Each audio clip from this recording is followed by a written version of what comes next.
Alors, il est temps maintenant de parler avec Kikinette, Christine Vigneault, de son livre et de sa vie. C'est un livre que j'ai présenté dans une des dernières émissions, qui s'appelle « Si quelqu'un juge ton chemin, prête-lui tes chaussures ».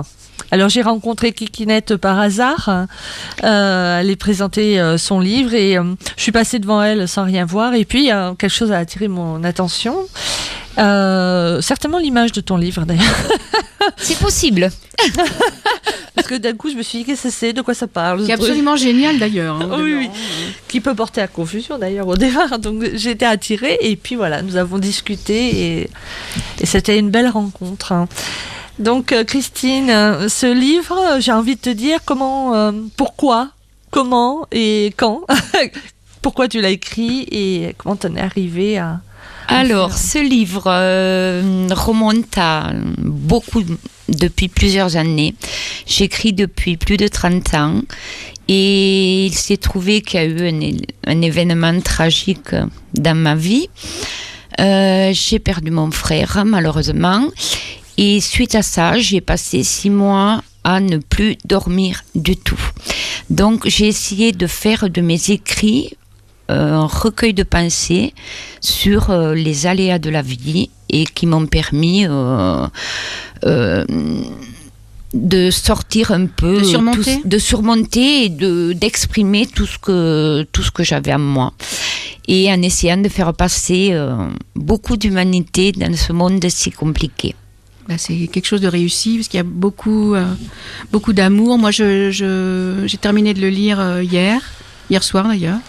Et la première chose qui m'est venue, et ça m'a profondément touchée, c'est cette très belle déclaration d'amour à ton papy et à ta mamie. Ah oui. Vraiment, j'ai trouvé ça extraordinaire. Toute cette bienveillance et tout cet amour dans les deux sens que tu as donné et que tu as reçu. Tout à fait, c'était réciproque. C'est magnifique. C'est un amour, je sais pas, on était comme les 10 doigts de la main. C'était fusionnel et... Je sais pas, c'est inexplicable. En même temps, c'est eux qui t'ont élevé, c'est ça, si je me rappelle bien, parce que moi j'ai lu le livre il y a un petit moment. Non, ils m'ont pas élevé, mais parce que j'avais mes parents m'ont élevé, mais je passais toutes mes vacances scolaires chez mes grands-parents et j'ai construit avec eux une relation fusionnelle qui m'a permis d'être ce que je suis.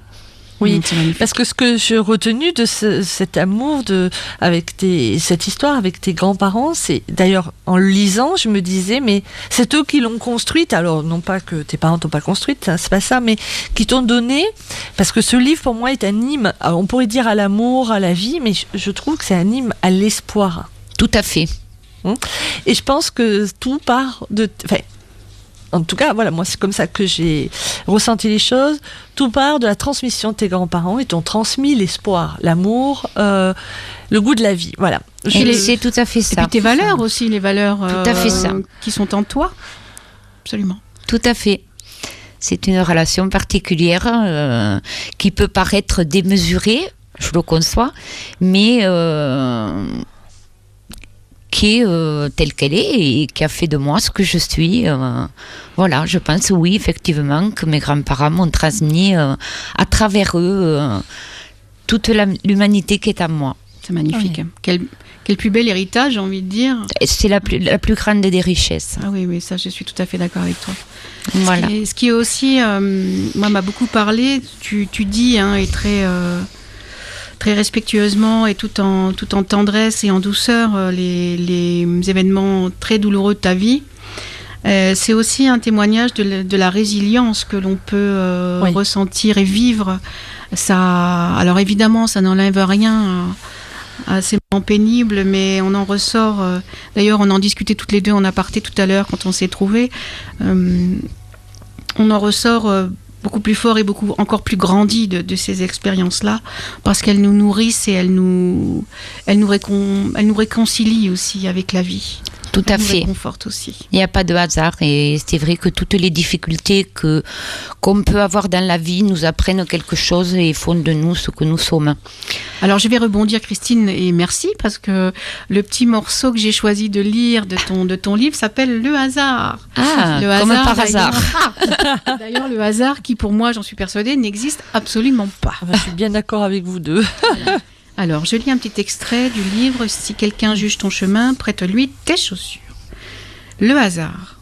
Il ne faut jamais sous-estimer l'influence du hasard sur l'existence de tout être.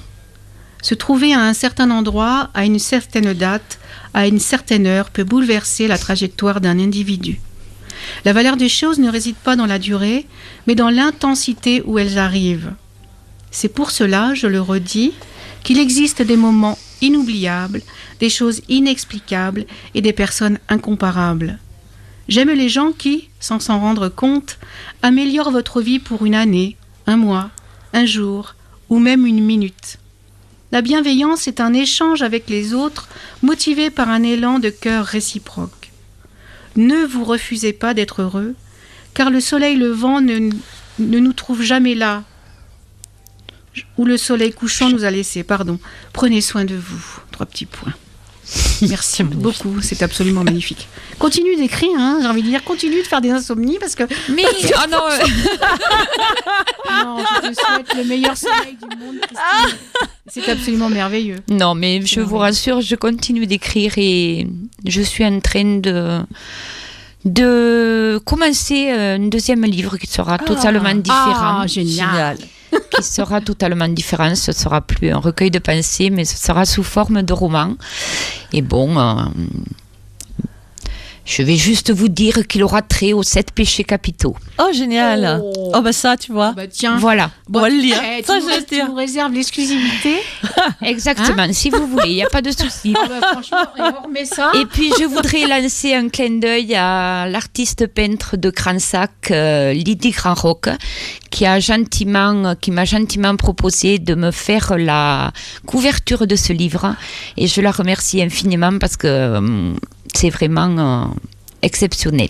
Je la connais pas, cette artiste. C'est une artiste, elle le peint, c'est ça? C'est une artiste peintre, C'est une Lydie Bayol Grandrock. D'accord. de Je vais Cransac. voir Est-ce qu'elle ses fait œuvres. des Elle a fait des, expositions, elle expose, oui. oui, elle fait des expositions et puis bon, elle a son site aussi sur Facebook. Vous pouvez taper Lydie Bayol Grandrock et vous trouverez des peintures, mais alors qui sont d'une expression et qui dégagent une humanité fantastique. Ouais, comme on dirait chez nous, on va les finter. Oui, on va les Allez-y. finir ça. Allez-y, vous ne serez pas déçus. Oh, mais c'est super, tu vois. Tu nous. On va laisser à Christine peut-être le dernier mot. Quel est le message? Enfin, c'est ton cœur qui va parler parce que je sais à mon avis que tu peux pas faire autrement. Quel est le message ou qu'est-ce que tu aimerais nous dire là en cet instant? Alors moi, je voudrais dire à toutes les personnes qui ont des difficultés, soit passagères ou autres, qu'aussi bas que l'être humain puisse tomber, il y a toujours des lendemains qui chantent.